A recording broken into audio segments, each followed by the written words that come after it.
اچھا، ایک آخری سوال میں یہاں پہ کروں گا سر، کیونکہ ہم سب پڑھ رہے ہیں اب، اور وہ فلاح کی راہ جس کو کہا تھا اکبر الہ آبادی نے کہ قوم نے ڈھونڈ لی ہے، کہ اب سب تعلیم حاصل کر رہے ہیں اور انگریزی تعلیم حاصل کر رہے ہیں، جدید تعلیم حاصل کر رہے ہیں، یہ ساری کوالٹیز مل کر جو پروڈکٹ پیدا کر رہی ہیں، تو اب ہمیں ظاہر ہے کہ بچوں کو بھی پڑھانا ہے، بچیوں کو بھی پڑھانا ہے، اور سب کو اعلیٰ تعلیم حاصل کرنا ہے، اور اس کے بعد ظاہر ہے کہ جب پڑھ لکھ لیں گے تو جیسے بھی آپ نے فرمایا تھا کچھ دیر پہلے کہ کیونکہ خاتون نے MBA کیا ہوا ہے تو ظاہر ہے ان کے لیے جو ہے وہ زیادہ امپورٹنٹ ہوگا کہیں پر HR میں جاب کرنا. تو یہی والا معاملہ ہے سر کہ پڑھ لکھ لیا ہے، اب تم نے تو باپ کے پیسوں پہ اتنا تم نے خرچہ کروایا، اب جاب نہیں کرو گی تو پھر یہ ڈگری بیکار ہو جائے گی. تو نتیجتاً شادیاں دیر سے ہو رہی ہیں. تو شادیوں کا دیر سے ہونا، میں چاہتا ہوں سننے والوں کو سوچنے کا موقع تو ملے ہی، ساتھ میں اگر کوئی ایکشنیبل ایڈوائس ہو سکتی ہے تو یہاں پہ وہ دی جائے کہ اگر پڑھانا ضروری ہے تو پڑھائیے آپ، ٹھیک ہے، لیکن کمانا اس کا ایک الگ اینگل، شادیوں کا اس سلسلے میں دیر سے ہونا، اور شادیوں کے دیر سے ہونے کی وجہ سے خاندانی نظام پر جو پریشر آتا ہے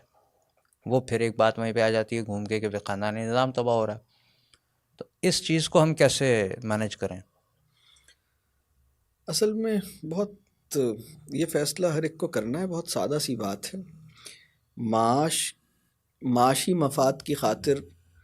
یا معاشی استحکام کو مد نظر رکھتے ہوئے شادی میں تاخیر کروں، یا ایمان کے تحفظ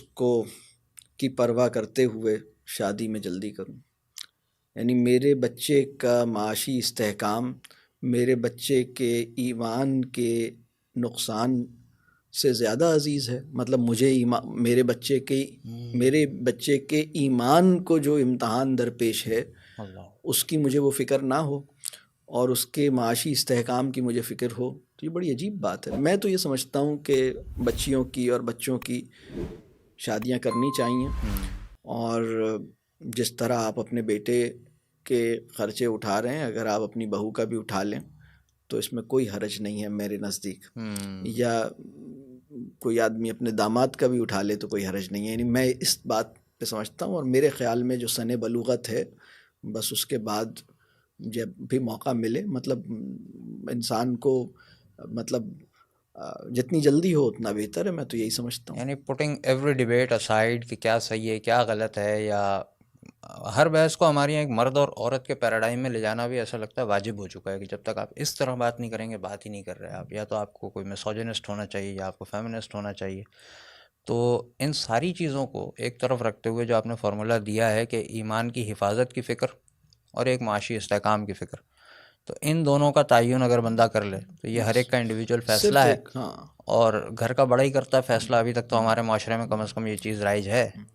تو بڑوں کو اس پر ایکشن لینا ہوگا. اگر میں یہ کہوں نا کہ اگر ہمیں یہ پتہ لگے کہ اگر میرے بچے نے یہ والا کام نہیں کیا تو اس کو بالفرض، جیسے ہمیں یہ پتہ ہو کہ بھائی اس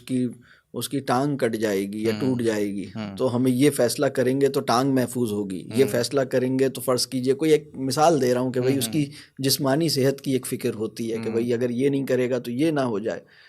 تو ہمیں اس کی ایمانی صحت کی فکر ہونی چاہیے، اور یہ فیصلہ ہمیں کرنا ہے.